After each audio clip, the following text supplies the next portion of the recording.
There are almost 1.5 billion people in China, living in over 30 provinces from over 50 ethnic groups and speaking about 10 different dialects. Have you ever wondered who the people are cooking the Chinese takeout that you eat? Did you know a lot of them come from the same place? In today's episode, I want to show you what Chinese takeout might look like if the cooks in the back make what they used to eat back home. Hi, my name is Christy, and this is the American Chinese Food Show. Cantonese from Guangzhou were the first Chinese arriving in the United States. Therefore, Chinese food in this country is heavily influenced by Cantonese cuisine. But today, a large number of small takeout restaurants and pre-pandemic all-you-can-eat buffets are actually operated by Fuzhounese. Fuzhou is the provincial capital of Fujian, a southeastern Chinese province known for its mountains and coastal cities.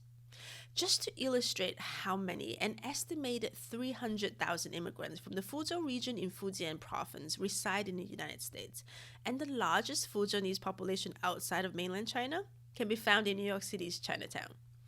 I'll leave the why and how in a future episode for now. As Cantonese restaurant owners and cooks retired, Fuzhounese immigrants started taking over. You might think they would make the food they used to at home, but running Chinese restaurants is a business. It's not a time to promote your own regional cuisine, so nothing on the menu changed. The average American eaters have not suspected a thing over this transition in the past 2 decades or so. But what if these Fujianese immigrant cooks said, screw it, I'm going to make the food I have back home, just slightly curated to better fit the American palate? I thought this would be a really fun exercise to do with y'all. While everyone from Fujian would disagree with me, Fujian cuisine is considered probably the least popular in China among all 8 regional cuisines.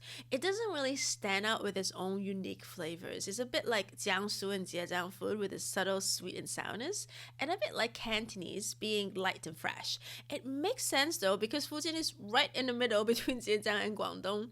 But it does not mean Fujian cuisine doesn't have amazing food.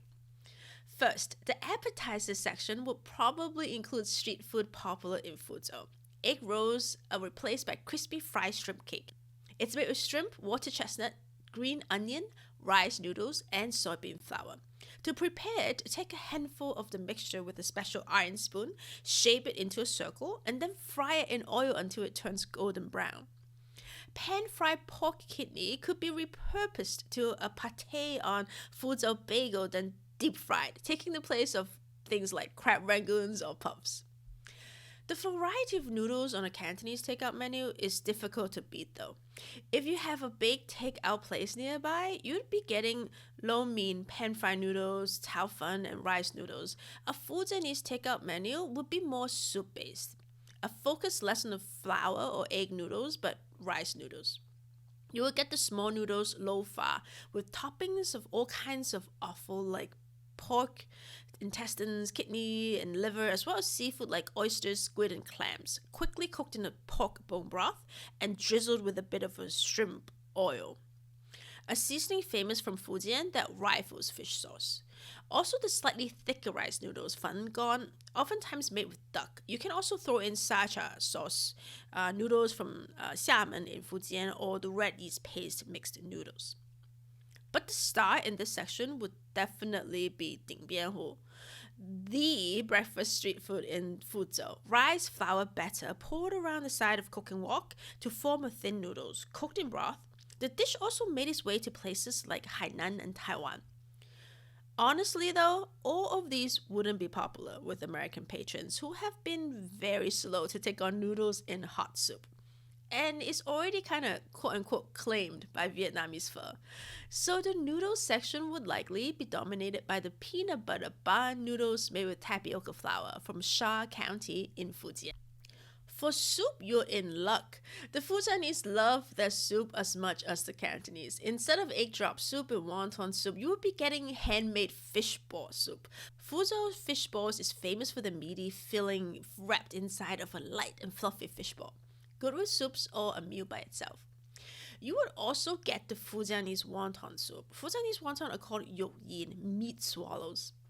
The skin is made with sweet potato flour and lean pork, pounded to a thin wonton skin. It has pork in the skin. Pretty cool, huh? But if you are willing to pay, the Fuzhounese soup to get is the Buddha jumps over the wall. Easily one of the top 10 famous dishes in all of China because nothing really compares in regards to the luxury it provides, especially for banquets.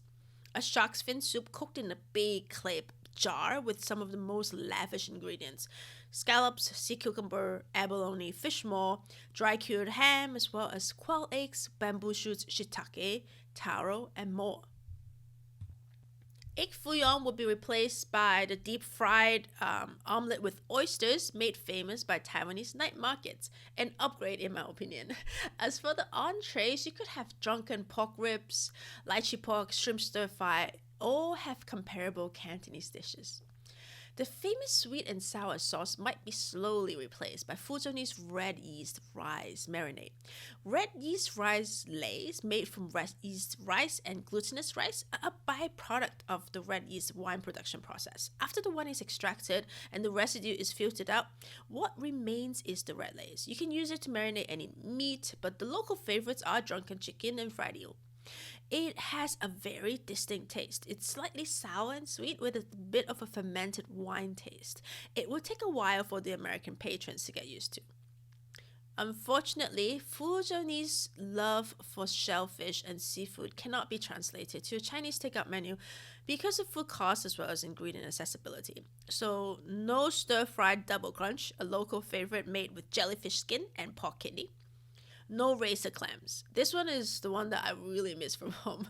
No red yeast paste marinated conch or fish, a staple at New Year's dinners.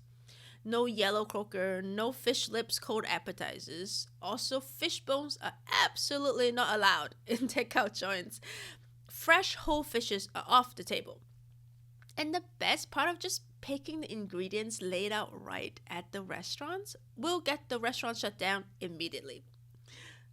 Okay, so back to reality. What do Fujianese living in the United States actually get to eat? 8th Avenue in Brooklyn today is a big hub for Fujianese immigrants, but East Broadway in Manhattan, Chinatown is the OG. I went to a hole-in-the-wall basement Fujianese restaurant there to try their food. Here's the menu with some great Chinglish. Cattle's viscera soup, beef or Mason tribe, Mayfun soup, and meat skin wonton. I ordered the handmade foods of fish balls and lychee pork. With lychee pork, traditionally you marinate the fatty pork with red yeast paste along with diced up water chestnuts, then mix with water chestnut flour, wrap the water chestnut with the sliced fatty pork, deep fry until golden brown. For the sauce, you usually use garlic, sesame oil, black vinegar, sugar, and cornstarch. The deep red color of the pork comes from the marinade. There is no lychee in this dish. It's called lychee pork because of how the pork curls up looking like lychee when deep fried.